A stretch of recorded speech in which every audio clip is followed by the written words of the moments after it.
Seja muito bem-vindo, seja muito bem-vinda a mais uma edição aqui do Resenha Cast, o seu podcast de Governador Valadares. Aqui você já sabe, todo dia é dia de episódio novo com uma pessoa diferente, de uma área totalmente antagônica do personagem anteriormente entrevistado. E hoje tem a honra de eu poder eternizar a história de uma grande história na advocacia da nossa cidade. Falo dela, a advogada doutora Camila Queiroz, que me dá a honra da sua presença aqui no podcast Eternizador de Histórias. Doutora Camila, primeiramente, seja muito bem-vinda e é uma honra inenarrável poder te receber. Obrigado por ter aceitado o convite. Bom dia, boa tarde ou boa noite, depende do horário de quem vai estar nos acompanhando. Seja muito bem-vinda. Obrigada, Gustavo. É um prazer estar aqui. Igual eu te falei, né? Eu já conheci o seu trabalho. Muito obrigado. E é admirável isso que você faz, contar histórias das pessoas, eternizar histórias das pessoas. Cada uma delas com sua devida importância, né? Exatamente, como a sua é, e fico muito feliz mais uma vez e agradeço por ter aceitado o convite. E antes de a gente poder entrar nos pormenores da sua vida enquanto profissional, doutora, nós sabemos que o assunto saúde mental, ele acabou ficando em voga na sociedade como um todo a partir de 2020. Até porque, se a gente pegar um recorte desse debate sobre esse assunto pré-2020, ele praticamente não existia. Ou existia, mas não com a abrangência que acabou tendo a partir de 2020 por conta da pandemia. Feita essa pequena introdução, como está a Camila Queiroz mentalmente falando neste ano de 2025? Não, a mente da Camila Queiroz está maravilhosa. Graças a Deus. É uma parte que eu acredito que todo ser humano tem que ter um equilíbrio. Sim. Né?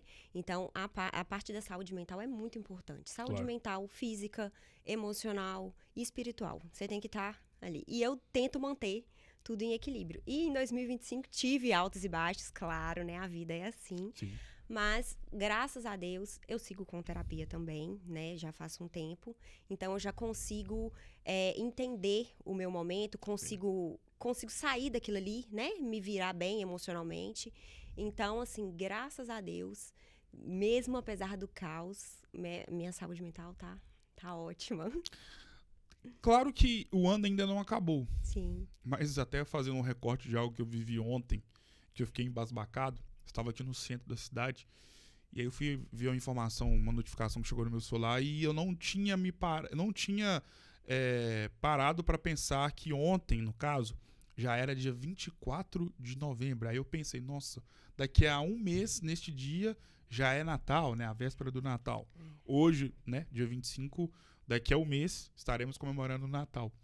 E pelo fato das coisas acontecerem na nossa vida de forma tão rápida e de um jeito que a gente acaba nem vendo devido à correria do dia a dia do trabalho, nas relações amorosas, relações familiares e principalmente, como eu disse, profissionais, a gente não vê o tempo passando e a gente acaba não parando para poder fazer certas reflexões acerca da nossa vida.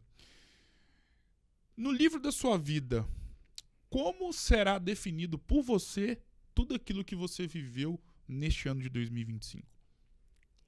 Esse ano de 2025, eu vou te falar a verdade, foi muito fortalecimento da minha fé. Eu tive muito contato com Deus. Sim.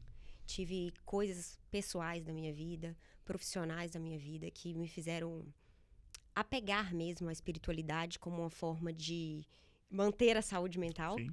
Né? Então, eu tive muito contato, né, com a espiritualidade. Tive muito, assim, de falar, isso aqui é Deus falando comigo, eu tenho certeza. Então, eu acredito que esse ano de 2025 vai ser marcado por muitas vitórias. Sim. E fé. Como era a Camila Queiroz nos tempos de Colégio Lourdinas? Ai, gente, eu amo o Colégio Lourdina. Não tem nem o que dizer, eu fico emocionada. Ali é uma escola que a gente é acolhido, né? Sim. A gente não é um aluno, a gente é a Camila Queiroz, né? E ali eu sempre tive toda a minha família no Lourdinas, meus irmãos, meus primos. Então, era a família Queiroz lá no colégio. Então, amigos de muitas turmas, né? Porque tem o primo que é mais novo, a gente acaba conhecendo Exato. a turma do mais novo. O primo que é mais velho conhece a turma do mais velho. Então, é aquele turmão que a gente tinha amizade e ficava na pracinha ali em frente a Lourdinas, né? Jogando conversa fora. Sim. Então, assim, foi uma época muito maravilhosa da minha vida. Eu tenho muito orgulho de ter estudado lá, porque eu vejo que é uma escola que forma humanos, Claro. Né? Não é somente estudo ali, uma técnica, né? Forma humanos, você enxergar o outro, né? E ali era maravilhoso, e era muitos amigos e muita farra. Claro que estudávamos também. Inclusive, nossa turma era bem competitiva de ficar. Legal. Vamos ver quanto você tirou no boletim na Uau. época, né? Então acabava que nessa competitividade saudável, Sim. todo mundo seguia junto, né? Em boas notas, em bons retornos. E nos finais de semana a gente sempre tinha ali uma festinha, uma Famosas resenhas, né? de amigos na casa dos amigos. Sim. Então, assim, era maravilhoso. Essa época, assim, não tem como, foi maravilhosa. Época de Big Apple com Big Apple com Schweppes. Isso. Tinha Ice também. Bons tempos, bons Bons tempos. tempos. E sobre esse período específico da sua vida, e até pegando a sua emoção e exaltação muito positiva, quando você começou a falar de tudo que você viveu no Colégio Lourdinas, nada mais justo do que afirmarmos que o tempo de escola ele é muito nostálgico, justamente por tudo aquilo que você acabou de relatar. São muitas lembranças, momentos inovidáveis, momentos impossíveis de serem esquecidos. E nós sabemos que o tempo de escola, além de tudo isso, ele carrega uma nostalgia dentro das nossas mentes, muito por conta de que, se a gente parar para pensar, é um tempo muito gostoso também porque durante o período escolar das nossas vidas, podemos dizer assim, a nossa única responsabilidade da vida como um todo era qual? Passar de ano. Sim. Diferentemente do que acontece na vida adulta, na vida profissional principalmente. Feito esse pequeno preâmbulo, qual é a grande lembrança que você tem dos tempos de Colégio Lourdinas? Aquele tipo de lembrança, doutora, que quando você passa em frente à escola, independentemente do dia, do horário, do mês, do que você possa estar passando na sua vida, você passa em frente à escola, vem na sua cabeça na hora. Ah, foi um tempo maravilhoso. Eu até fico emocionada, porque...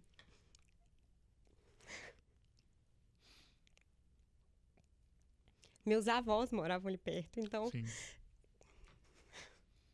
Se quiser tomar água, fique à vontade.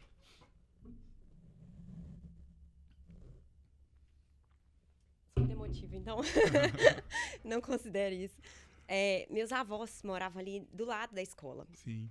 Então, ali, quando eu passo ali, eu lembro de todo esse filme. Minha avó buscando a gente, meus primos.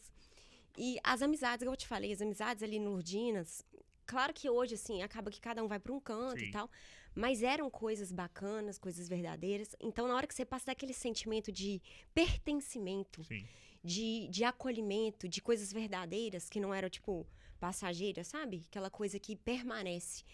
Eu sempre vou ter um carinho por qualquer pessoa que eu conheço ali da minha vida, né? Ali na Legal. escola, meus colegas e tal. Por mais que hoje a gente já não tenha mais contato, Sim. fica um carinho por essa época vivida, né? Por poder compartilhar isso com a minha família, né? Que também estudou lá. Meus avós maravilhosos, até me emociono. Sempre, minha avó buscava, aí tinha a tia do Chuque que ficava lá. E a gente sempre queria um Chuque, minha avó com dinheirinho na sacola lá pra gente. Então, assim, foram desde a minha infância, né? Aí a gente carrega isso, porque desde pequenininha eu vou pra lá com essa coisa da minha avó, da minha família, e crescendo até a minha adolescência. Então, assim, realmente é a vida que eu vivi ali, Sim. né? Sendo muito bem acolhida, né? E com momentos maravilhosos. Então, é realmente um sentimento muito bom de pertencer, de ter um... Ah, muito bom, não sei assim nem dizer, é muito bom. Qual é o professor ou professora da sua vida escolar? Eu tenho um carinho imenso que foi do meu primário, que era a tia Sandra. A gente chamava de tia, né? Sim. Tia Sandra era uma querida. Me alfabetizou, né? Aquele ABC, Legal. aquele inicinho.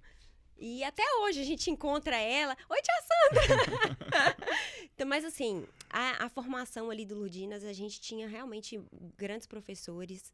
E cada um com sua peculiaridade, seu acolhimento. Eu lembro que tinha a tia Lila do 2º ano, ela desmaiava no meio da aula. Tipo, pra chamar a atenção dos alunos, desmaiava no meio da aula, né? Então, assim, enfim... professores maravilhosos, sabe? Até as próprias irmãs que davam aula pra gente também, né? Era muito bacana. são todos ali, cada um com seu jeitinho de marcar a gente ali especial, mas eu trago a tia Sandra porque foi aquela que alfabetizou com carinho e que até hoje, né, trata a gente com carinho quando encontra.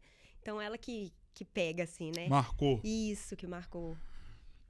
Pegando a sua vida escolar e transportando para aquilo que você faz nos tempos atuais enquanto advogada, talvez quem te vê hoje totalmente realizada enquanto advogada não sabe que você já foi quase uma médica veterinária. E que sempre teve a aptidão e a ideia inicial de poder fazer algum concurso e se estabilizar, não só profissionalmente, mas também financeiramente. Sim. Como é esse filme da Camila Queiroz, que estudou no Lourdinas, depois no Colégio Bituruna, tentou concurso, entrou no curso de medicina veterinária lá em Belo Horizonte e hoje é advogada? Então, é uma história que eu vejo de muita persistência, né? Eu sou uma pessoa que eu sou focada, eu tenho muita disciplina. Então, igual eu te falei, eu queria veterinária. Desde novinha, amava os animais, falei, quero ser veterinária. Coloquei aquilo na cabeça. Então, durante o meu período de escola, todo aquele período de pré-vestibular, focado para passar numa federal de veterinária. Que na época, né, tinha muito esse negócio de ter que ser federal e tal. E aí, eu consegui e escolhi pela UFMG e comecei veterinária. Mas muito apegada à família, me vi nessa capital, né? Morando com uma colega de apartamento que a minha tia conseguiu pra mim, mas que ela fazia medicina de humanos mesmo. Então, acabava que ela não ficava muito em casa e eu ficava muito sozinha. E naquela realidade, eu não sei se foi essa realidade me apresentada que me assustou ou se foi o curso mesmo. Eu sei que eu acabei retornando e não quis continuar como veterinária. Fui fazer um teste vocacional, já estava com uma ideia de seguir para o direito e deu área de humanas. Aí eu falei, bom, então esse agora é o novo para mim, vamos focar nisso. E no decorrer da faculdade, nem cogitava a advocacia.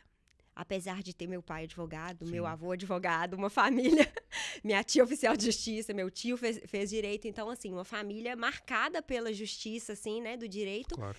E eu falei, não, vou fazer concurso, em busca da estabilidade, né, financeira, estabilidade até pós, né, aposentadoria, porque te dá ali um retorno bom. E a família, por incrível que pareça, apesar da maioria ser advogado, falava, faça concurso, faça concurso, faça concurso. E aí eu não sei se isso ficou no meu subconsciente, de que para eu ter um sucesso profissional e financeiro, o caminho mais, muitas aspas, fácil, seria o concurso. Aí eu falei, então vamos pro concurso. E estudava muito, né, de chegar, sentar, acordar 6 horas da manhã, sentar às 7 e levantar às 7 da noite só para treinar. Então, assim, muito disciplinada, esforçada, estudava. Nisso a gente vai seguindo esse caminho, né, estudando, é muito desgastante, muito. Só quem já passou por isso sabe como é horrível. É horrível, porque você tá sozinho, dentro de um quarto, estudando por um objetivo que você não sabe quando vai acontecer, porque eles falam que o concurso você tem que estudar até passar, né? Sim. Então, você fica lá, naquela angústia, vendo igual meus colegas de faculdade, todos já seguindo a carreira profissional, o que eles queriam. Claro que a gente não deveria se comparar, mas é inevitável do ser humano, né? Vamos ser, assim, realistas. E aí, eu ficava vendo todo mundo já caminhando. Falei, gente, parece que eu saí da faculdade ontem. Eu não tenho nada. Eu tô ficando, tipo assim, tô ficando velha e tô aqui dentro de um quarto estudando. E aí, nisso, não conseguia. Tava sabendo muito, fazia os simulados em casa, notas excelentes. Não ia. Aí eu tava tentando pra magistratura, pra defensoria e pra promotoria. Até que chegou, minhas 2 avós faleceram, juntas praticamente. Então, assim, foi um período horrível. Sim. E eu tava já esgotada de estudar e não ter sucesso, que é frustrante demais. Você estudar e não ver o retorno daquilo. E aí, minha avó, por parte de mãe, faleceu. Só que ela já vinha tava um pouquinho mais ruim de saúde, então a gente já tava meio que assim. E aí ela faleceu. Ela faleceu na quarta, eu tinha prova no domingo. Aí eu falei, gente, não vou no velório. Vou tentar fingir que a minha avó não faleceu. Sim. Tipo assim, tentar bloquear esses sentimentos pra eu tentar fazer uma boa prova. Quando eu voltar, aí eu choro, né? E aí eu fiz, achando que eu tava fazendo, né? Não fui, pedi desculpa pra minha mãe, pedi que ela me entendesse e tal, ela entendeu. Fechei aquilo ali na minha mente, continuei estudando, fui fazer minha prova. No que eu cheguei pra fazer a minha prova, eu recebo a notícia de que minha outra avó, por parte de pai, tinha ido pra UTI. E essa minha outra avó tava ótima. Tipo assim, não tinha... foi pra UTI, pneumonia, aquela coisa. Falei, nossa, como é que eu vou arrumar essa prova? E essa era a prova que eu tava me dedicando super, que era promotoria de Minas, que era a que eu mais queria. E aí eu fui fazer a prova, e nisso, quando eu cheguei pra fazer a prova, tava uma prova absurda. De tipo assim, eles cobraram em rodapé de livro. Na hora que eu saí, eu falei, gente, não é possível, né? Talvez eu que achei que ia conseguir, devido a essa parte emocional, controlar. E aí eu tô lá esperando o Uber, e aí todo mundo comentando, eu não vou fazer mais essa prova não, eles estão muito sem noção, eles estão cobrando coisa que, pelo amor de Deus, ninguém cobra, não quer que ninguém passe, não é possível, não venho gastar meu dinheiro, tem muita gente que vem de longe, né? Sim. Não vou gastar meu dinheiro investindo mais aqui. Aí eu falei, opa, não, sou só eu. E aí nisso que eu vi, eu abri a boca e chorar. No meio ali esperando o Uber, eu abri a boca e chorar por tudo, porque era uma coisa que a gente se doa. Aí eu choro de novo. Minhas avós ali, pessoas assim, igual eu falei, eu sou apaixonada com família. E minhas avós ali, uma faleceu, a outra não tem. E aquela pressão, Sim. Eu desabei. No meio foi até na UFMG. No meio da faculdade eu desabei. Comecei a chorar inconsolavelmente. Chorei. Aí eu falei, tudo bem, vamos ainda tentar. Já tava quase, era agosto por ali, e eu tinha uma prova em outubro, Sim. que era Defensoria Minas. Aí eu falei, não, vou fazer essa prova. Aí eu fiz a prova. Tirei uma excelente nota. Tirei, 80% quase da prova. Aí, o ponto de corte foi 70%. Só que nas questões que você tem que ter, matéria de constitucional, você tem que acertar pelo menos 10. Matéria, você tem que... Nessas parciais, uma delas eu não acertei o número de questões. Tinha que acertar 5, eu acertei 4. E apesar de ter 80% da prova, eu não passei. Aí acabou comigo. Aí eu falei, eu não vou fazer isso mais não, isso não é pra mim, não é possível. É Deus que tá querendo me falar alguma coisa. Sim. Né? Aí eu falei, gente, eu abdiquei de tempo com as minhas avós, abdiquei de viver um momento com a minha família ali, de dor, né, que a gente vive junto. E aí passou uns dias que a minha outra avó tava no UTI, e essa outra avó minha faleceu.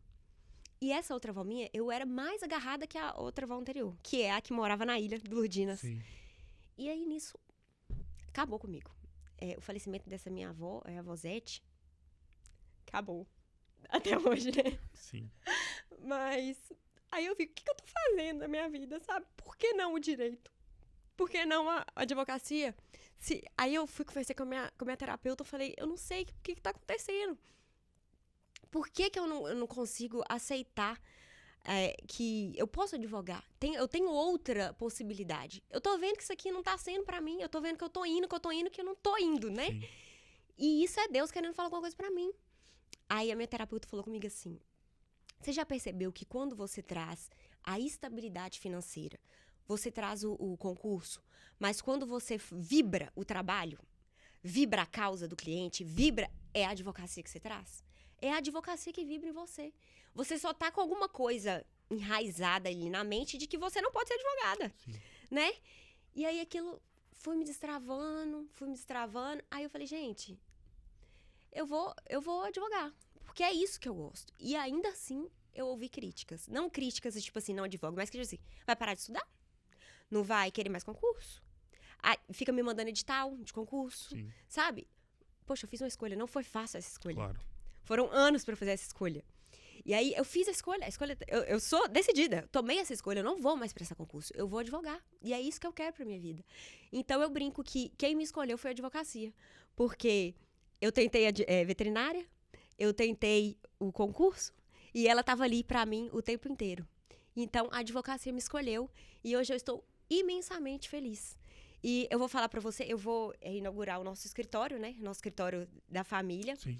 Que vem de uma tradição já. O meu avô era advogado aqui, Dr. João Queiroz, que eu acredito que muitos conhecem a força dele, a honra, era bravo demais.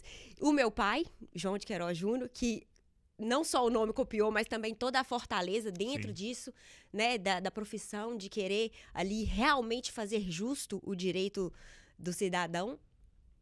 A minha prima, Natasha, né, neta e sobrinha, e eu. E nisso, meu avô já faleceu, fica na memória aí toda a trajetória dele, mas nós três vamos seguindo na profissão, e eu vou falar com você que eu não vou falar que era um sonho, porque aí eu seria hipócrita, porque eu já te falei agora de toda a minha caminhada. Mas se tornou a realização de um sonho. O meu escritório, agora que a gente vai inaugurar, se tornou um sonho que está sendo realizado. E eu estou muito feliz, muito realizada, e aceitei essa escolha. Tipo assim, fui eu que fiz essa escolha, sabe? Sim. Porque se antes eu passasse por cima e falar, o concurso não tá dando, eu vou advogar como se fosse um substituto, Sim. eu acho que eu não seria realizada. Mas eu fui até onde eu vi que era o meu limite e falei, isso não é pra mim. Deus tá me mostrando alguma coisa. E realmente estava. Porque agora eu tô muito feliz. Muito, muito, muito com a minha escolha. Hoje você é entrevistado de número 1314. E durante todas essas entrevistas, obviamente que eu sempre passei na vida desses entrevistados e entrevistadas aqui no bate-papo, na vida profissional dessas pessoas. Mas eu não me recordo de ver alguém falar com tanta emoção daquilo que faz e daquilo que pertence em um nicho profissional, como você transmitiu essa reação de muita emoção e de muito sentimento pela advocacia. De onde que vem esse amor por esse nicho profissional tão importante para a sociedade? Então, eu acho que o que impulsiona na advocacia é você poder... Igual eu trabalho muito na área de família. Sim. Então, você vê aquelas mães passando necessidade, né? Lutando mesmo pela vida do filho. E por muitas vezes o pai tá ali sem querer dar um mínimo, né? Que é um dinheiro. O dinheiro é o mínimo, vamos falar assim, bem francamente. Dinheiro é o mínimo, né? Que a pessoa precisa.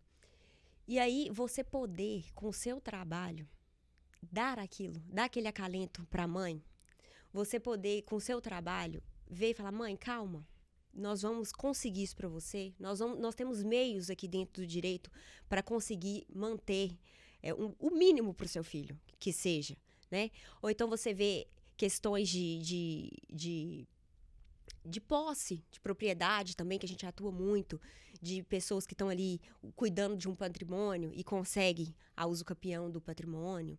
Então, eu acredito que o direito, ele me vibra porque é você conseguir tirar aquela angústia da pessoa, em qualquer área que seja do direito, porque acaba que na parte empresarial é uma questão que traz ali uma angústia do empresário, né? Na área da família é uma angústia da família, na área de sucessão é uma angústia, primeiro por acolhimento, porque é um período de muito, né? Muito é delicado, né? Acaba de perder um ente querido, então tem muitas dores. Claro. Eu sou especialista em sucessões e então já é uma coisa que carrega muitas dores cada uma ali, e por muitas vezes quando vem a herança, né? Infelizmente o ser humano acaba brigando, então você também tem que ter um tato ali. Eu faço parte da comissão de mediação, e então eu acho que isso é muito importante, você também trazer a mediação nesses casos do direito, não só levar, eu brinco com os meus clientes, eu falo, olha, não é só litígio. Sim. Não é só a gente brigar, eu vou levar a sua questão até o STF, até mesmo porque não é nem fácil levar até o STF, mas é você querer dar pro seu cliente o que ele quer. E talvez ele não quer ir até o STF, ele só quer resolver um problema que ele não tá conseguindo nem dormir. Eu tive um caso eu trabalho na comarca de Capelinha, que eu sou parceira dessa amiga minha de faculdade, né? Eu trabalho como civilista lá, e resolvemos um problema lá do rapaz, fizemos um acordo. Aí eu perguntei para ele, o senhor está satisfeito nos termos desse acordo? Podemos fechar esse acordo? Porque um acordo só é bom quando ele entrega para a pessoa uma satisfação. Porque fazer acordo para finalizar o processo, a pessoa vai continuar insatisfeita e depois pode querer acionar a justiça, querer renovar isso aí, né? Aí ele falou, doutora, pelo amor de Deus, Isso foi a melhor coisa que você fez na minha vida. Ele chorando, porque eu não tô conseguindo nem dormir. Ainda bem que fez esse acordo, eu não tô conseguindo nem dormir. Então, você ter esse retorno do cliente, né? Que você, poxa, com o seu trabalho, conseguiu ali entregar paz para ele, deixou ele em paz, voltou a dormir bem, né? E, por trás, ainda carrego essa tradição da família, né? Com muito orgulho, carrego e quero sustentar o bom nome dentro da profissão. Então, eu acho que é por isso que vibra tantas emoções, além de poder tentar fazer a justiça, apesar das leis chegarem em certas áreas da justiça e talvez não serem bem entendidas, mas pelo menos é o nosso trabalho ali, tentando dar justiça para o cidadão, com a parte da família toda por trás ali, que nos traz muita responsabilidade, né? Porque honrar 2 grandes nomes que vêm atrás de mim, mas é uma coisa também que, além da responsabilidade, te dá uma força, né? Uma força de que tá no sangue. O advogado, ele é um mediador de conflitos. Sim. Em qualquer subgênero que ele esteja alocado dentro desse nicho profissional. Mas eu, como leigo, tá? Não tenho ninguém na família advogado, admiro muito essa profissão, tenho um grande amigo que é advogado, estive até com ele ontem. Percebo que o advogado de família, ele precisa ser mais do que um advogado. Ele precisa ser, às vezes, um psicólogo, um amigo ou uma amiga na vida de uma pessoa que está passando por uma situação muito complicada, porque se trata de algo ligado à vida familiar. E nós sabemos o quanto que a família tem um peso na vida de qualquer ser humano. É claro que, infelizmente, existem exceções, mas enfim. Mas, na sua grande maioria, nós sabemos o peso que a família tem na vida de qualquer cidadão. Enfim, aonde eu quero chegar? Qual é a característica maior que um advogado de família precisa ter para justamente ser mais do que um simples mediador de conflitos? Empatia. Empatia pela dor do próximo.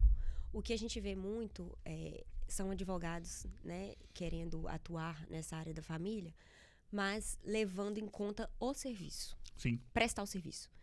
E, infelizmente, a área da família não é prestar serviço. Você precisa realmente acolher aquela pessoa. Porque ela vai te procurar em momento de divórcio, em momento de separação, de alimentos de filho, ou de briga de guarda, né? Por muitas vezes, claro que tem a parte boa, né? Que são as adoções hoje tem a paternidade e maternidade socioafetiva, né? Que é você acolher a pessoa como seu filho, sem precisar passar pela aquela burocracia da adoção. Tem partes boas, mas o métier ali do dia a dia são coisas mais doloridas. É um pai que não está querendo pagar uma pensão, é um reconhecimento de paternidade de um pai que não quer reconhecer um filho, é um divórcio. Então, isso vai além. Você tem que enxergar o humano ali no seu cliente, a dor do outro. Tem vezes que ele quer você como um psicólogo, realmente. Ele quer marcar uma consulta que ele vai ficar falando, e você vai falar, tudo bem, eu entendo, reconheço sua dor. Então, acolhe essa pessoa, para ela se sentir acolhida. E, por vezes, também usam o divórcio, tem muita gente que usa o divórcio para poder tentar resgatar o cônjuge. Não quer, de fato, separar, como se fosse ali uma ameaça, né? Vamos ver, vou pedir o divórcio, aquela coisa, vou pedir o divórcio. Então, assim, tem muitas vertentes. Você não pode ir ali só querendo os honorários e o cliente como contratou o seu serviço. Na advocacia da família, você precisa ir além. Você precisa ter empatia, você precisa ter escuta ativa, você precisa entender a dor para você conseguir prestar o seu serviço. Porque talvez a dor daquela mãe, a dor daquela mulher, ou daquele homem, ou daquele pai, porque também não vamos tirar, tem muitos pais responsáveis aí. A dor daquele pai não é só aquilo ali, não é só querer uma pensão alimentícia, é querer a atenção do filho, é querer que pegue o filho ali um pouco, né? Passa um pouco de tempo de qualidade com a criança ou com o adolescente. Então, você precisa saber disso para você conseguir prestar um serviço de excelência. Porque se chega e fala, olha, Gustavo, eu tô querendo aqui um divórcio. Você pode fazer ali 2 tempos, você faz uma petição de divórcio. Mas talvez não é isso que ela queira, claro. Ou que ele quer. Né? A dor tá por trás. Talvez precisa só de uma mediação. De chamar ali o outro cônjuge, vamos conversar, vamos ver o que está acontecendo. E vai além da advocacia? Vai.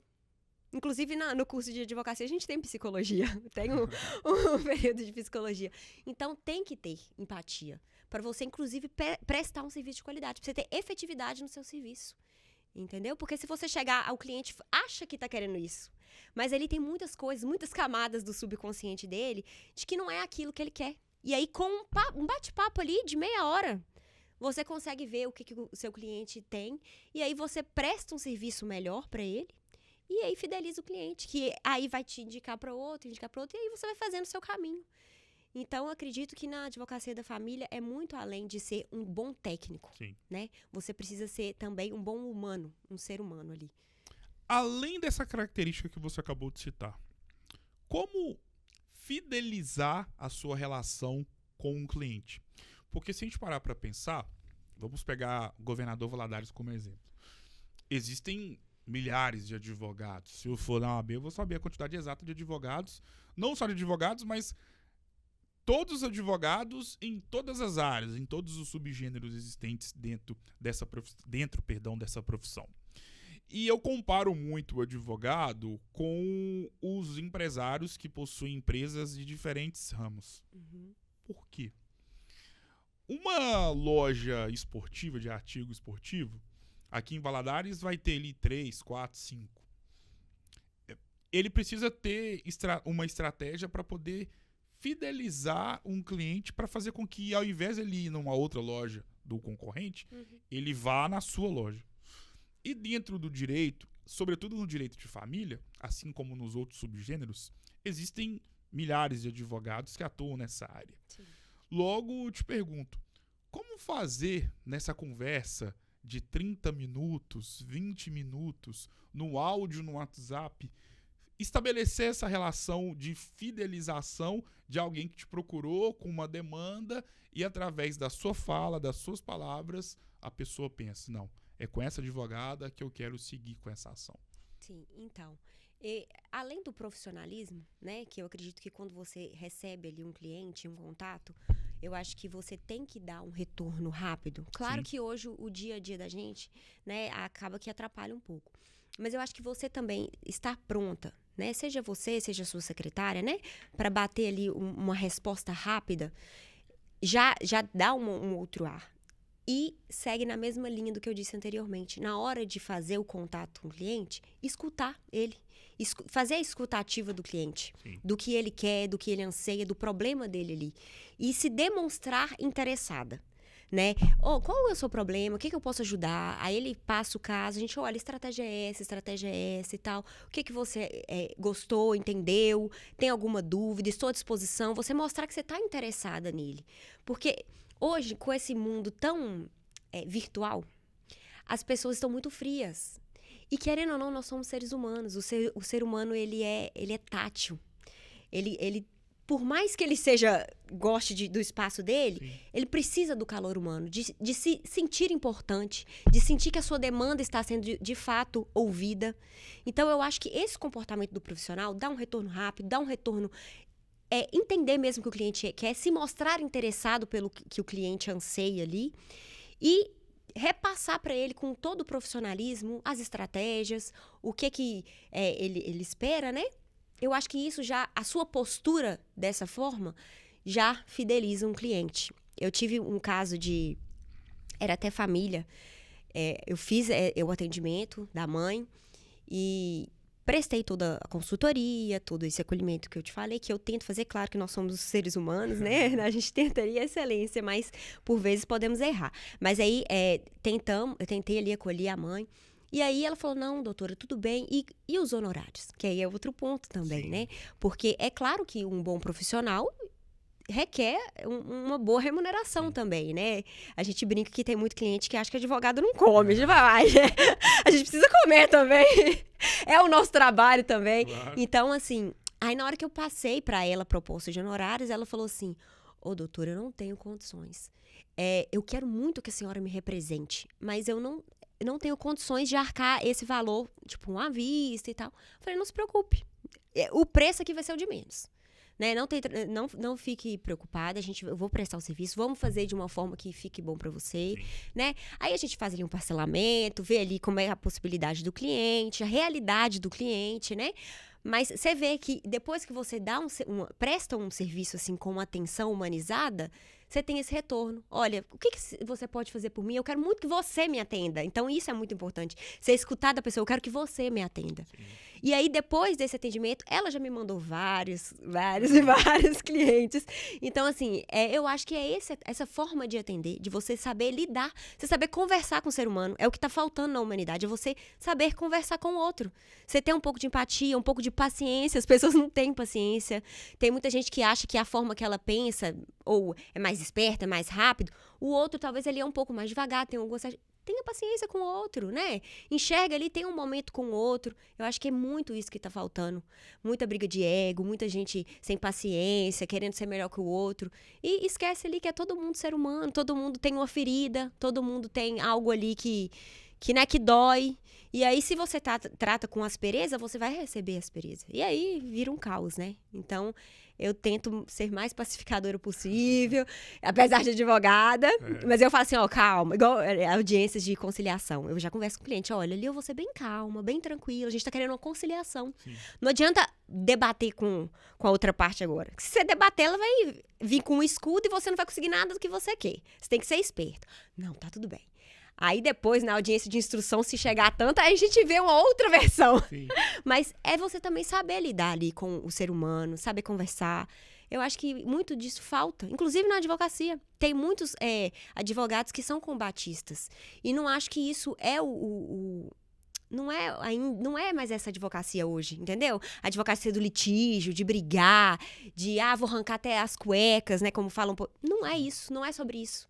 Né? É entregar a paz para aquela pessoa.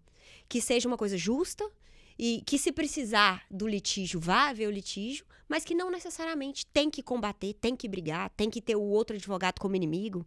Não mais, eu acredito que não mais essa advocacia deve prosperar, não. Sobre o papel do advogado de família em inúmeras ações e inúmeros litígios, e pensando nesse subgênero específico do direito, dentro daquilo que você faz dia após dia, qual tem sido a ação mais impetrada por clientes através de vocês, advogados, sobretudo dentro do direito de família? É o divórcio ou tem alguma outra ação que está liderando esse ranking? O alimentos. E eu fico chateada junto com o meu cliente. Sim. Né? Porque você tem que brigar, você tem que entrar na justiça, brigar. Porque por muitas vezes são famílias mais humildes, né? Então fixam alimentos ali em 30% do salário mínimo, que vamos colocar a base, assim, o batidão ali do dia a dia. Poxa, o que é 30% de R$ 1.500? E aí a mãe sofrendo pro pai dar pro filho 30% de um salário mínimo. Sabe? É muito triste você ver isso. Porque o pai é aquela pessoa que devia vibrar com o filho, ele deveria querer dar mais pro filho, a mãe não deveria pedir isso. E você vê muito do pai achar que a mãe tá querendo aquele dinheiro pra ela, com coisa que fosse uma fortuna que ela iria esbanjar. Então, o ranking aí disparado é tanto o pedido de alimentos em si, quanto a execução de alimentos, que depois de fixado, o pai para de pagar, ou a mãe para de pagar, e aí precisa executar na justiça. Doutora, existem muitas mulheres independentes e que, acima de tudo, além de serem independentes, elas demonstram essa independência só no olhar. E, curiosamente, isso aconteceu comigo ontem, à tarde, aqui no centro de Governador Valadares, que eu estava andando na rua e aí eu vi uma moça atravessando ali o sinal que vai ao encontro ali do Teatro Atiaia. Eu olhei de longe, eu não a conheço, tá? Eu olhei de longe e falei, eu tenho certeza que essa mulher é advogada. Pelo jeito de andar, pelo jeito que ela estava vestida. E onde eu quero chegar? Como eu disse anteriormente, existem muitas profissões que reforçam essa imagem da mulher independente. As empresárias, donas do seu próprio negócio, independentemente do segmento, as médicas, as dentistas. e também as advogadas. E eu percebo muito isso quando eu converso com alguma advogada, não só no ambiente profissional, mas na vida pessoal, nos famosos networks, enfim. O que é ser uma mulher advogada no Brasil em pleno 2025? Por mais que você traga toda essa independência, ainda tem muito machismo enraizado, né? Inclusive, a gente tem a Comissão das Mulheres Advogadas, eu sou membro dessa comissão, para realmente fortalecer a imagem da advogada no meio jurídico, né? Por mais que hoje tem muitas advogadas, né? Muitas mulheres advogadas, muitas doutrinadoras de renome, né? Ainda há esse preconceito, infelizmente. Então, a gente ainda lida com isso. E mulheres mais jovens, mais ainda. Teve uma situação de que queriam um advogado experiente em direito das sucessões, que é também a minha área de atuação. Aí, essa pessoa foi e indicou meu pai.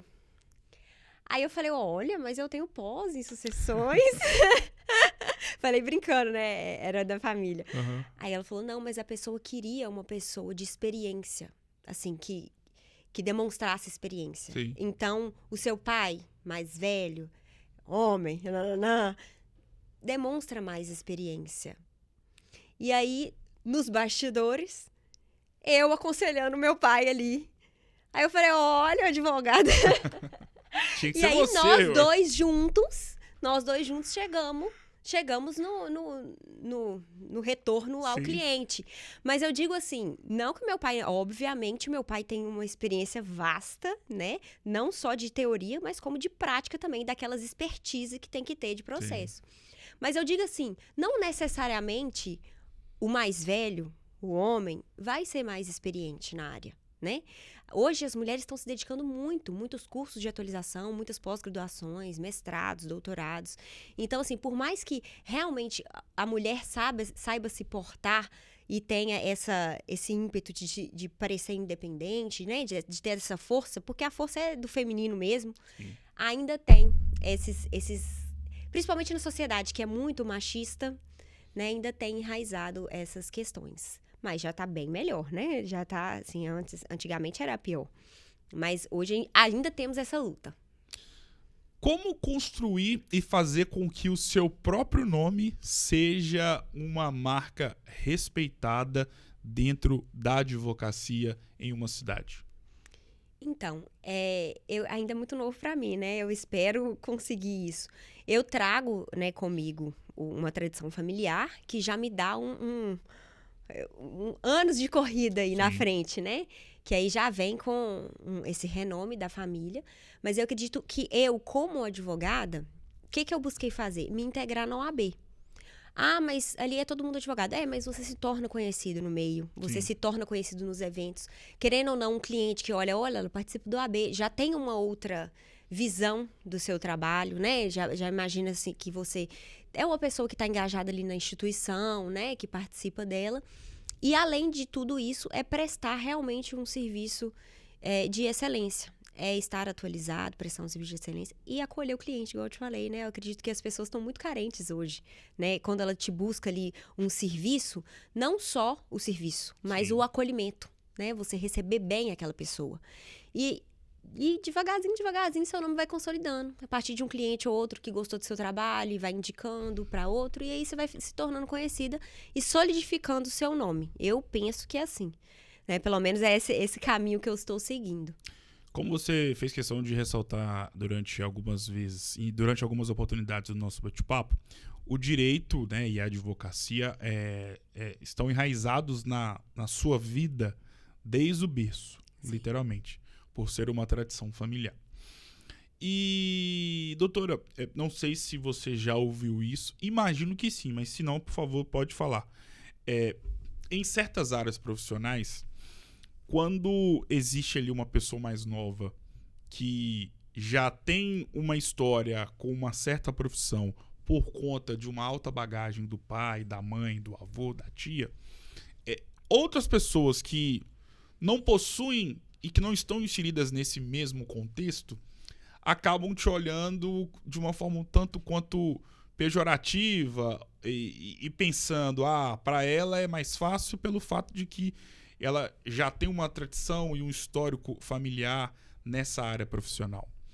E se tratando da sua vida enquanto advogada, você se encontra nesse cenário de ser uma mulher que tem a advocacia, sobretudo o direito, juntamente com a advocacia, obviamente, enraizado na sua família. Só que eu, do outro lado, eu encaro de forma totalmente diferente em relação ao que as pessoas veem. Por quê? A sua responsabilidade é muito maior do que de alguém que não tem nenhum laço com alguma profissão e que cai de paraquedas. Sim.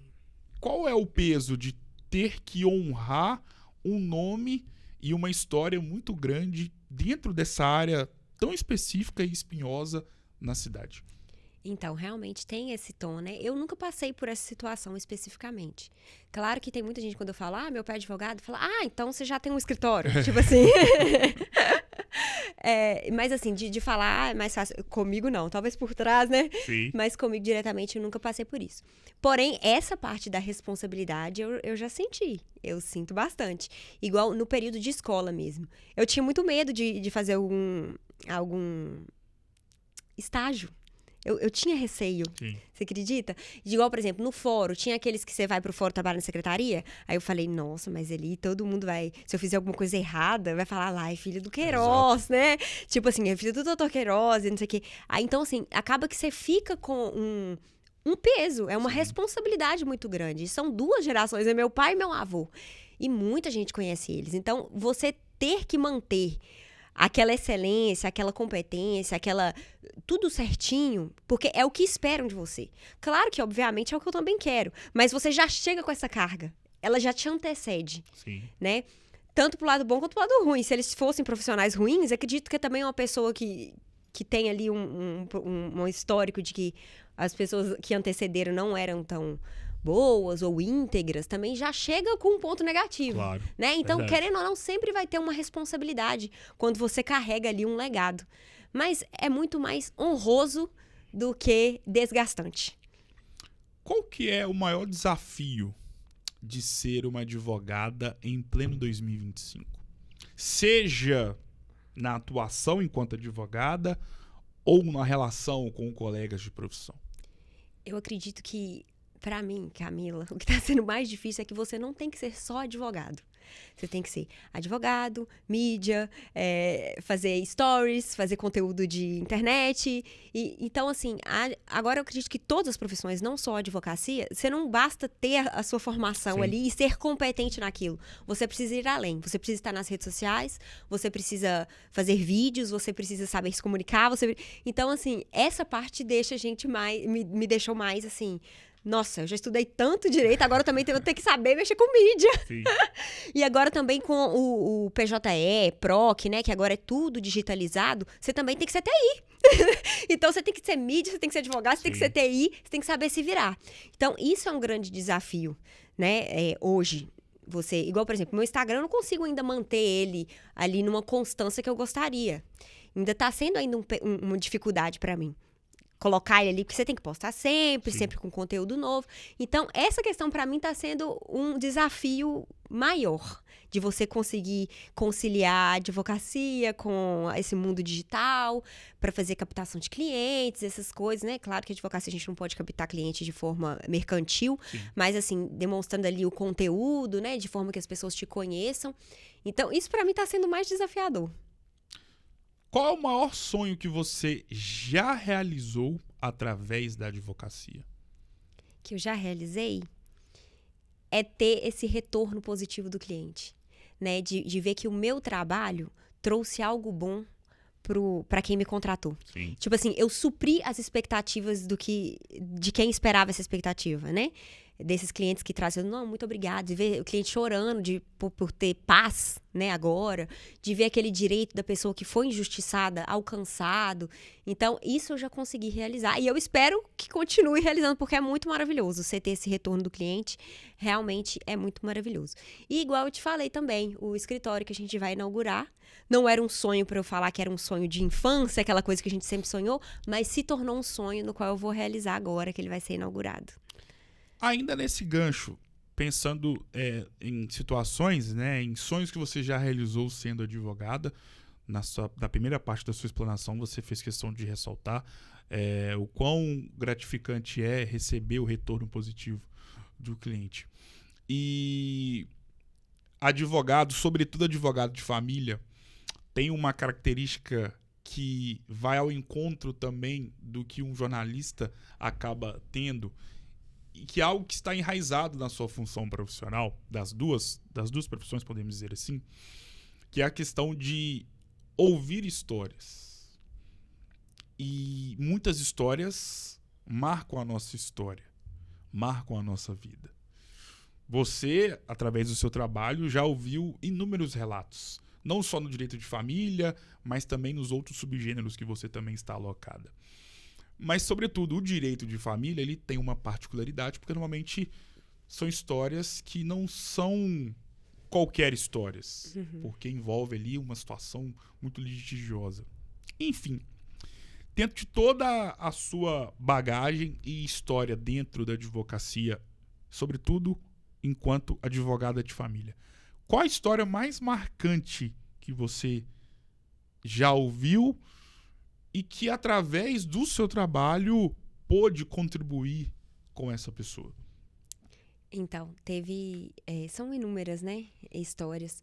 E, como eu disse, essas questões de família são realmente voltadas, a maior parte delas, de alimentos. Sim. Né? Então, eu vi mãe passando desespero porque morava nos Estados Unidos, precisou voltar, porque foi uma decisão da família. Sim. E quando ela retornou, simplesmente acabou o casamento, né? A parte que ficou, acabou, não quis mais continuar. E ela teve que continuar aqui no Brasil. Deixou toda aquela vida dos Estados Unidos que ela vivia, porque a gente sabe que lá a gente tem, as pessoas que moram lá têm uma vida melhor, né? Sim. Tem oportunidades melhores. Ela veio com as crianças e ficou desamparada. E com o meu trabalho, graças a Deus, eu consegui resgatar para ela pelo menos uma pensão disso aí.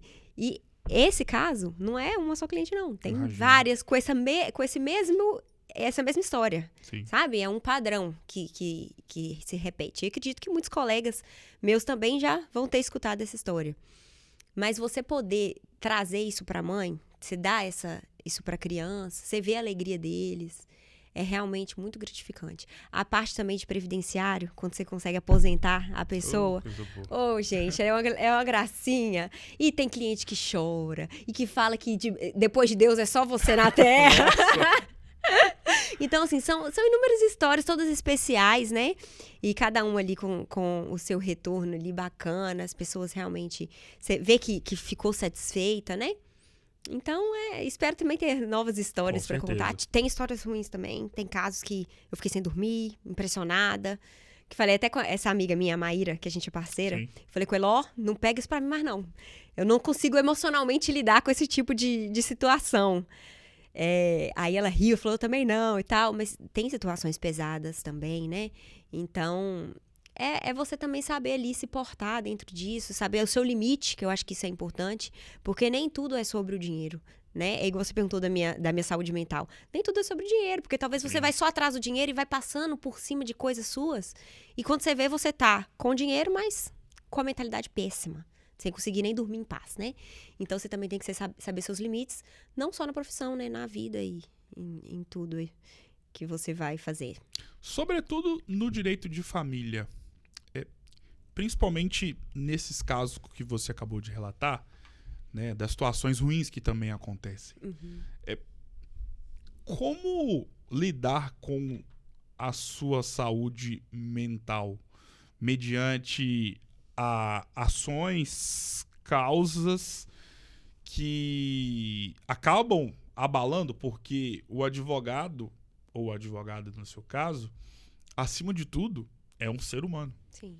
E eu faço a relação com os médicos. Uhum. Muitos médicos, independentemente da especialidade, eles convivem diariamente com situações inóspitas. Sim. O médico generalista, por exemplo, que acabou de formar, está num posto de saúde, chega alguém lá quase falecendo. Enfim, é uma situação que eu imagino que é difícil lidar mentalmente. Como lidar mentalmente, principalmente com essas histórias ruins? Então, eu particularmente, eles falam, não pode se envolver. Mas como que você escuta aquilo? Você Sim. escuta a dor da pessoa, o que ela viveu. E tem situações que me abalam muito. Eu passei por um caso em específico que realmente ele mexeu muito comigo. E o que eu faço? Eu tento, em silêncio, né, sozinha, Sim. entender que aquilo não é meu, né, separar que aquilo não é meu, não posso carregar a dor daquela pessoa. E eu rezo para aquela pessoa, para aquela situação. Claro. Falo assim, Deus, olha, eu não tô tendo condições. O Senhor me capacite para poder fazer a justiça para essa pessoa, mas o Senhor possa também abençoá-la, cuidar dela, porque eu não posso. E não me deixe envolver, tentar mesmo separar, porque por mais que a gente realmente seja ser humano e se envolva, nós precisamos separar. Eu vivo a realidade, além de advogada, meus 2 irmãos e meu namorado são médicos e estão nessa fase Sim. inicial. O Bruno, meu namorado, outro dia chegou de um plantão falando que teve que atender uma chamada numa casa no qual a senhora já estava morta. Nossa. Então ele entrou, já estava assim, Cheiro de cadáver. daquele jeito. Sim. Aí, finalizando essa presença lá que ele teve que fazer, já ligaram pra ele falando que tinha um rapaz que tinha tomado 3 tiros na cabeça. Jesus. E aí, então assim, você vê... Aí meu irmão também trabalha nessa área. Também já teve que atender essas questões de tiro. E a minha irmã estava trabalhando na oncologia, situações assim. Câncer. Então, se você vê que eles, também como médicos, acolhem aquele paciente, aquela Sim. dor, a família, entendeu? Então, é muito importante você ter essa sensibilidade com o outro, claro, porque tanto o direito como a medicina são áreas delicadas, Sim. né, que mexem muito ali com a intimidade humana. E a medicina, principalmente, são vidas, né? Ali, as pessoas geralmente estão desesperadas sempre. Claro. Você ter esse cuidado com a sua saúde mental. Você ter ali um acompanhamento terapêutico, para você conseguir separar, poxa, isso não é meu, isso é do outro, não posso carregar isso. Porque se de todo cliente, se de todo paciente, a gente carrega a dor da família, carrega a dor daquele paciente, como é que a gente, como ser humano, vai ficar, né? Carregando muitas dores. Então, a gente tem que sentir muito pelo outro, né? Tem que compadecer daquela dor ali para poder prestar um serviço bom também. Mas saber separar, porque senão a gente adoece emocionalmente. Porque é muita dor, é muita coisa assim, que magoa mesmo. Claro. Então é importante você ter também esse profissional da psicologia por trás de você, para inclusive te ajudar a prestar um serviço de excelência, para você conseguir separar e atuar. Porque também se você atua, como advogado, se eu atuo como emoção, acabou. Na hora da atuação, você tem que ter a razão. Você tem que ter razão, porque senão a técnica ali você acaba se perdendo e envolvendo ali com o problema do outro. Então você tem que acolher, mas tem que saber separar também. Qual é o sonho que você almeja realizar através da advocacia? Da advocacia, eu sonho em manter esse legado. Que agora o nosso nome é Queiroz Advocacia e Consultoria. Manter esse legado com um bom nome, com competência, né? Continuar ali com esse renome dentro do nosso meio, Claro. né? Esse é um sonho que eu tenho, de conseguir manter o que meu avô e meu pai fizeram. A nossa vida é como se fosse um livro, com páginas positivas e páginas negativas. São, assim, todos os livros que já foram lançados e todos que serão lançados por toda a eternidade. E o mais interessante é que, se a gente parar para pensar, que Deus é tão maravilhoso que ele nos dá a propriedade de sermos os autores dos livros das nossas vidas. Então, Você escreve as páginas do livro da sua vida todos os dias. Da mesma forma que eu também faço isso.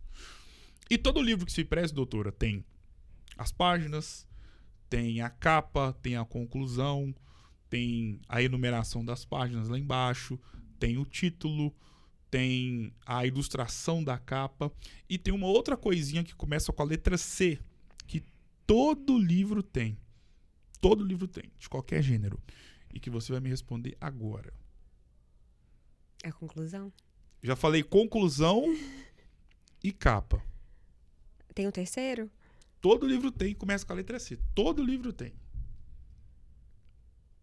Ai, Jesus. Capítulo. Capítulo. Sim, muitos capítulos. Exato.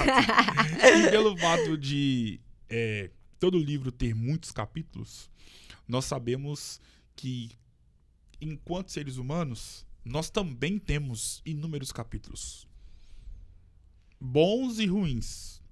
Só que, diferentemente do que acontece nos livros propriamente ditos, onde os capítulos são feitos de folhas, na nossa vida enquanto seres humanos, como eu disse anteriormente, Deus é tão maravilhoso que ele nos dá a própria autoria, né? Nos concede a propriedade de sermos os próprios autores dos livros das nossas vidas. Logo, os capítulos podem vir de diferentes formas e em diferentes contextos.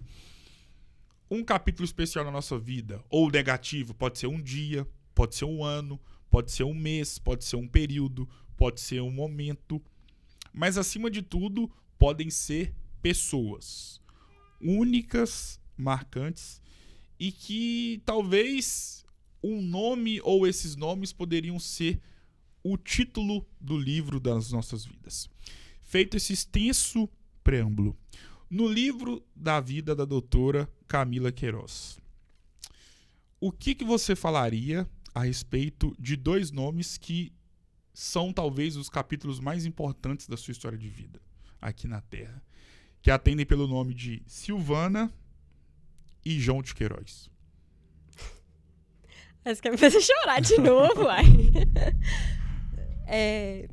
São meus pais, né? São pessoas assim que me deram a vida. E não só me deram a vida, né? Me permitiram viver. Meus pais são, assim... Eu agradeço a Deus imensamente por ter me dado a oportunidade de tê-los como pais. Porque sabe aquelas pessoas que realmente merecem o título? Sim. Que fazem de tudo, das tripas coração, para ver, não só eu, mas meus irmãos também. Tivemos uma educação maravilhosa, né? Em termos de escola, em termos de casa mesmo, educação de casa. E você vê aquela família sempre alegre. Claro, toda família tem ali as suas imperfeições, claro. A minha não é diferente. Mas a partir dessas imperfeições, você também vê a força da permanência da família. Entendeu? A minha família já passou por coisas que já nos provaram que o nosso amor, a nossa união é mais forte, que ele se prevalece. Então, os meus pais como pessoas, são pessoas maravilhosas. Como profissionais, são profissionais maravilhosos. Como pais, são pais maravilhosos. E que eu tenho o prazer de dividir a vida com eles. Não tem nem... Só chorona. Mas assim, é porque realmente eu sou muito feliz com a minha família toda. Meus pais, meus irmãos. Nossa, a minha paixão da minha vida são meus irmãos. Meu namorado também, uma pessoa maravilhosa, assim, que Deus escolheu pra mim, pra estar comigo nessa jornada. Meus avós, não preciso nem falar que eu já chorei diversas vezes aqui. Tios, primos, enfim, a gente brinca que é um familhão. Porque apesar do núcleo familiar ali dos pais e irmãos, sim, os tios, primos, tá todo mundo ali sempre junto e sempre cuidando um do outro, torcendo um pelo outro. E então, assim, muito além dos meus pais, que é o que permitiram eu ter tudo isso que eu tive hoje, né? Eles trouxeram a carga dos avós, dos tios e dos primos, né? Me permitiu viver tudo isso. E me permitiu também sonhar cada etapa da minha vida. Quando eu fui veterinária, eles me apoiaram no meu sonho. Quando eu queria concurso, eles me apoiaram no meu sonho. Eu decidi a advocacia, eles me apoiaram no meu sonho.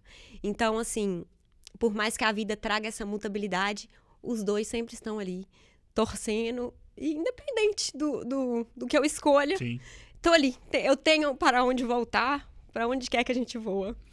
Qual foi o grande momento que você já viveu com os seus pais? Aquele tipo de momento que eles assistindo esse bate-papo, talvez eles não vão se lembrar. Pode ter sido um dia, pode ter sido uma viagem, uma bronca, um conselho, enfim. Qual foi o grande momento que você já viveu com seus pais que você, enquanto filha, jamais vai se esquecer? Ai, meu Deus, são infinitos momentos, desde criança até agora na fase adulta, né? Mas eu tive recentemente um momento com os meus pais, no qual eu estava passando por uma questão pessoal minha. Sim. E eu estava no meu quarto ali chorando. E geralmente é minha mãe. Minha mãe, assim, é aquela galinha com os pintinhos. É minha mãe. Ela quer voar no mundo. Tem hora que eu falo com ela, mãe, deixa a gente crescer. Mas aí, ela sempre tá lá comigo, né? Então, eu tava nesse momento um pouco delicado da minha vida. E aí, eu tava no meu quarto chorando. Minha mãe tinha acabado de sair ali do quarto. Aí, meu pai parou na porta do quarto e falou assim, o que você tá chorando? Aí, eu falei assim, não, pai, que aconteceu isso, isso e isso. Aí, ele foi, sentou na cama, me escutou tudo que eu tinha pra falar. Eu falei, a minha mãe chegou, sentou do meu lado. Nós três ali compartilhamos do meu momento, Sim. Né? E aí eles me aconselhando e eu vendo aquilo ali, sabe? Foi muito bonito de ver. Claro. E depois desse momento que a gente teve, né? Aí depois a gente rezou juntos e tal. E eu vi que, claro que eu já sabia disso, né? Mas eu sentia segurança que, tipo assim, você pode ir, pode fazer o que você quiser da sua vida. Seus pais vão ficar aqui e você vai ter sempre pra onde voltar. E nisso, depois, né, conversando com a terapeuta, ela falou, olha, isso foi seus pais te liberando pra vida, né? Porque eu sou uma pessoa que eu sou muito garrada com família, né? A gente brinca lá em casa assim, se a Camila sair de casa, a casa vai cair, porque é a Camila que faz tudo nessa casa. Então, assim, eu sempre fui muito envolvida na vida dos meus pais, dos meus irmãos, de tudo ali, da casa, muito envolvida. E aí, eu passei por essas questões e que talvez eu precisava desse momento, de escutar do meu pai, escutar da minha mãe, tipo, vai viver, minha filha, né? Tipo assim. Então, assim, por mais que tiveram infinitos momentos maravilhosos, esse, por último, foi muito marcante, inclusive, para minha evolução pessoal. Tem o nome de uma avó que você citou no nosso bate-papo. E eu já consegui perceber a grandeza que ela tinha e continuará tendo para sempre na sua vida. Mas tem uma outra avó, a Dona Neném. Sim. Que também é muito especial na sua história de vida. Por quê? Ah, minha avó Neném é maravilhosa, né? Ela é mãe da minha mãe e na época que eu te falei que eu queria veterinária, era pra casa dela que a gente ia. Íamos nós, meus irmãos e meus primos, Sim. Por parte de mãe. E lá era uma farra. Ela deixava a gente fazer o que queria. Escorregar em barro, brincar de cozinhadinha. Ela fazia pra gente o fogãozinho de lenha, assim, pequenininho, pra gente colocar a nossa panelinha de boneca. E levava a gente no córrego. E muito de fé também. Era ministra de Eucaristia. Então, assim, ensinava a gente a rezar, aquelas orações, né, que vó gosta de ensinar. Então, assim, ela também foi muito especial na minha vida. Foi uma pessoa muito querida, né? Dessa parte da minha infância, principalmente, que acolheu e que... Na época da adolescência, eu levei meus amigos todos lá pra roça. A gente tem até um momento icônico lá, que a gente era adolescente, devia ter uns 15 anos por aí, e foi meninos e meninas. Sim. E ela muito assim, né, senhora de igreja e tal, deu 10 horas, ela mandou todas as meninas pro quarto e trancou a gente dentro do quarto e levou a chave. Falou, pronto, tá na hora de dormir, vocês vão ficar trancadas aí. Aí a gente ficou trancada, só soltou a gente no outro dia. Então, assim, histórias maravilhosas também eu compartilho com ela, uma pessoa muito humana e muito querida também. As suas duas avós viraram estrelas. Sim. Se ao invés desta pessoa que vos fala, estivessem as suas duas vozes na sua frente agora, o que você falaria pra elas? Eu morreria de chorar. Mas, assim, eu agradeceria por tudo, por todos os ensinamentos, por todos os momentos que a gente pôde compartilhar. Eu queria ter compartilhado muito mais ainda. Nem casei ainda para entrar comigo. Já tinha todo um casamento planejado ali na minha cabeça de entrar com as minhas avós e tal. acredito que no dia do casamento eu vou chorar por isso. Claro. Mas, assim, é agradecer mesmo. Agradecer por elas, pela força delas, pelos ensinamentos. Todas elas, cada uma com a sua peculiaridade, né? E que me deram meus pais. Então, assim, só tenho mesmo a agradecer. E pedir que olhem por mim, né? Com certeza elas estão olhando e orando. Como eu disse anteriormente, temos capítulos bons e ruins. E isso faz parte da vida. Sim. E eu até sempre falo que, se a gente parar pra pensar, na nossa vida, a gente mais perde do que ganha. Em tudo. E talvez por isso, as vitórias são tão comemoradas, porque nós sabemos o quão difícil é vencer, o quão difícil é ganhar. E porque também sabemos o peso de uma derrota, independentemente da seara da vida. Enfim. Qual é o capítulo mais triste da sua história de vida? Aquele capítulo que você gostaria de arrancar ou que você já arrancou as páginas do livro da sua vida ou que, de certa forma, você está arrancando essas páginas que contam, né, e fazem parte de um capítulo triste da sua história de vida? Então, eu não colocaria como arrancando, né? Porque eu acredito, igual você falou, né? Realmente não tem como o ser humano não ter capítulos tristes. Sim. E o que faz da gente é o que a gente faz com esse capítulo triste. Igual, eu não coloco como triste, mas eu coloco como desafiador, que foi a questão do meu período estudando para concurso. Realmente foi um período muito difícil na minha vida. Eu me via muito sozinha, apesar de eu ter toda essa família que me apoiava e tal, o meu íntimo, eu me sentia sozinha num lugar, numa luta sozinha. Sim. E sem ter um retorno. Então, era muito frustrante. Arrancaria da minha história? Não. Porque todo esse período que eu fiquei estudando, eu amadureci, eu pude fazer a escolha de advogar e todo o aprendizado que eu tive, técnico mesmo, desses anos estudando, hoje vai me somar demais na minha trajetória como advogada. Então, foi um capítulo difícil, foi um capítulo muito frustrante, né, que eu já chorei sozinha à noite, por diversas noites. Chegava no final de semana, esgotada, assim, queria só dormir. Então, assim, foi frustrante. Arrancar da minha história? Não. Faz parte de mim, eu reconheço e agradeço. Sim. Porque foi a partir dele que eu pude me fortalecer para fazer a minha escolha hoje e ter este pensamento que tenho hoje, né? Também, academicamente falando, foi maravilhoso para mim, né? Que eu estudei muitos anos, então somei muito aprendizado. Mas, assim, graças a Deus eu tenho uma vida muito boa. Amém. Assim, seria mais esse período que foi um pouco frustrante para mim. Mas também não arrancaria do meu livro, não. Deixa ele lá. Reconheço ele. Agora é o jogo das palavras. Eu vou citar nomes ou palavras e você vai defini-los ou defini-las com uma palavra. Uhum. Podemos ir? Sim. Igreja. Fé. Catolicismo. Vida. Deus. Tudo pra mim. Amor. Família. Belo Horizonte. Não gosto muito. Infância. Maravilhosa. Medicina veterinária. Um sonho. Colégio Bituruna. Evolução pessoal. Colégio Lourdinas. Maravilhoso também. Família. Vida. Base. Silvana. Fortaleza. João de Queiroz. Coragem. Direito. Justiça. Fadivale. O início da minha trajetória. Camila Queiroz. Disciplina. Agora, Camila, é o jogo do subestimado e do superestimado. Superestimado é aquilo que você não gosta muito, não vê muita graça, mas você vê que as pessoas amam. Uhum. Pessoas que estão ao seu redor, pessoas não conhecidas, enfim. Você olha assim e fala, gente, como é que pode gostar de tal coisa? Como é que pode achar isso tão bom? Uhum. E o subestimado é justamente ao contrário. É aquilo que você gosta muito, ama, faz questão. Isso vale para várias coisas da vida.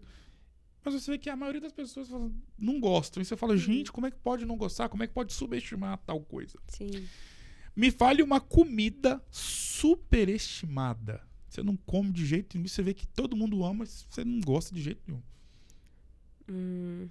Difícil, viu? Sua boca boa.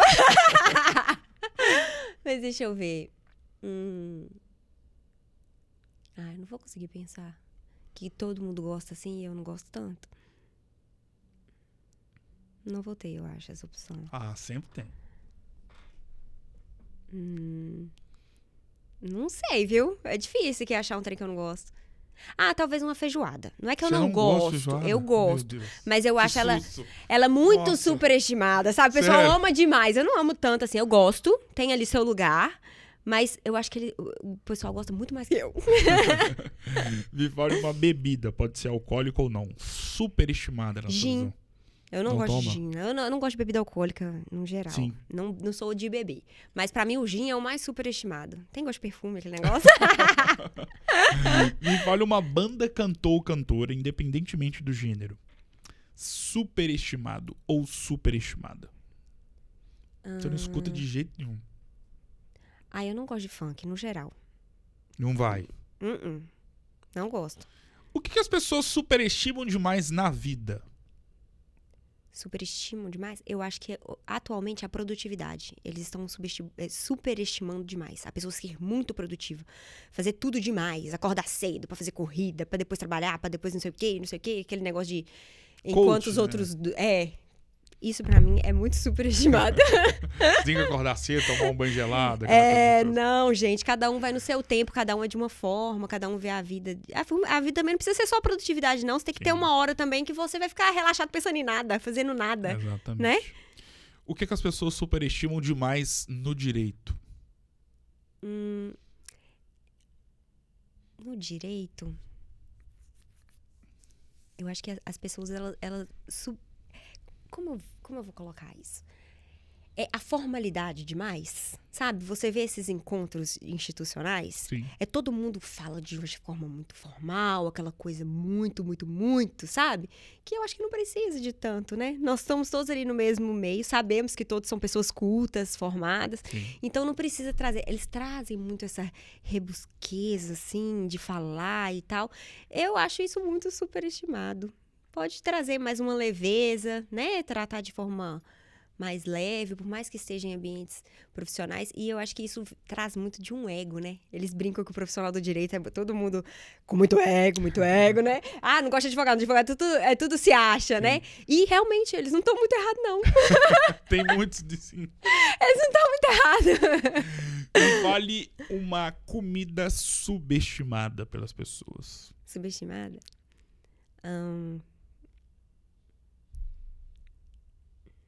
Eu adoro, vou te falar uma coisa. Arroz, feijão e ovo. Bem Sério? tradicionalzão. Sem carne. Sem carne. Mas ovo cozido, mexido. Ovo fritinho mesmo. Ou então um mexidão ali, Sim. sabe? Não são muitas pessoas que gostam, então por isso que eu acredito que ela tá sendo subestimada. Mas ela tem grande potencial. Me fale uma bebida, alcoólica ou não, subestimada pelas pessoas. Água. Eu sou apaixonada com água, mas muita gente não gosta. Conheço vários, Não tem é? na família, inclusive. A água é muito, coitada, ela é maravilhosa pro nosso corpo, pra nossa vida. Se as pessoas soubessem, né? Se soubesse. Evitariam tantas coisas, pedra no rim, por exemplo. Exatamente. Me fale uma banda, cantor ou cantora, independentemente do gênero musical, subestimado ou subestimada. Nossa. Eu não sei dizer, porque eu gosto de muitas bandas, né? Mas eu acredito que as que eu gosto, muita gente gosta também. São tipo consolidados, que eu sou bem tradicional na música, sabe? Um MPB, Sim. um rock nacional. Então fale um artista de um desses gêneros que, na sua visão, deveriam ser mais valorizados.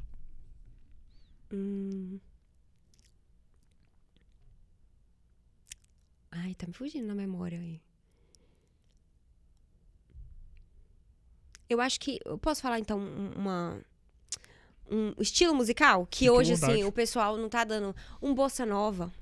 Tem o seu valor ali. Além de ser o cultural, Sim. é maravilhoso você ouvir uma bossa nova, gente. Um sambinha tranquilo. E hoje o pessoal E faz parte Perdeu. da cultura do Brasil. faz parte da cultura. E como faz? E é maravilhoso. E eles estão deixando pra lá. O que as pessoas subestimam na vida, na sua visão? Eu acho que é o cuidado com a saúde mental. superestimam a produtividade Sim. e subestimam a saúde mental. E até porque tem uma relação muito interessante nisso que você acabou de falar, porque a alta produtividade, dependendo de como ela é feita, acaba com a nossa saúde mental. Exatamente. E por isso que eu acho que a gente está numa sociedade tão doente. Exatamente, concordo. O que as pessoas subestimam no direito? Na sua visão, claro. Eu acho que eles subestimam o papel do advogado. O cidadão. Na hora que você recebe, claro que, né, não são todos, mas muitos acham que a gente não tem que cobrar, que consulta não tem que pagar. Então, assim, eu acho que o profissional, o advogado, na hora de ser remunerado, ele é muito subestimado. Eles não valorizam. Não valorizam. Acho que a gente só tem que pagar quando receber, se receber. E esquece que nesse período a gente trabalhou, né? Exato. E uma consultoria é um trabalho Sim. do advogado. E não querem pagar, falam que, então deixa pra lá. Acontece muito. Então, eu acho que o cidadão subestima o advogado e a advogada. Quando você fecha os olhos, quem ou o que você imagina? Aleatoriamente assim? Pra qualquer coisa Bom, da vida. eu imagino, essas são as minhas aspirações, né? Eu tenho um sonho muito grande de ter uma família muito maravilhosa. Já percebemos que adoro família. Mas aí é de ter a minha família, né? Já tô no caminho aqui com meu namorado. E de formar essa família, uma família saudável, né? Que as pessoas se respeitam, seguir a mesma linha ali da minha tradição. Então, realmente, isso é o que me pulsa. Não só como fecho os olhos, mas é o motivo de eu trabalhar, de eu me dedicar na vida, de ter esse sonho realizado. Casar, ter filhos. Opa, que graça. Em nome de Jesus. Amém. Amém. Doutora, defina a sua história de vida com uma palavra. A minha história de vida com uma palavra, eu acho que é resiliência. Defina a sua vida com uma frase. Minha vida com uma frase. Nossa, mas você é tão assim, incisivo. Eu vou parafrasear aqui uma música que eu gosto muito particularmente. Viver e não ter a vergonha de ser feliz. Defina essa conversa, com uma palavra. O nosso bate-papo foi muito bom. Não sei. Pode definir. Revigorante, sabe? Que me fez lembrar de muitas coisas. Colocar em palavras muitas coisas. Então foi muito bom, revigorante. E a recíproca é mais que verdadeira. Muito obrigado mais uma vez por ter aceitado o convite, por ter confiado. Desde o primeiro momento você aceitou e isso me faz ficar muito feliz de ter, né, a confiança de pessoas tão grandes na cidade como você. Obrigado mais uma vez, sucesso e claro que as portas estão escancaradas para você poder voltar mais vezes. Muito obrigado, doutora. Parabéns por quem você é. Obrigada. E quero te ver lá na nossa inauguração. Uau, só chamar. Muito obrigado mais uma vez. Doutora, o Resenha Cast de hoje vai ficando por aqui. Um grande abraço e eu volto em uma próxima oportunidade. Lembrando, toda terça, quinta e sexta um episódio novo para você poder conhecer ainda mais uma história marcante e edificante da nossa cidade. Vou ficando por aqui. Um grande abraço e até a próxima.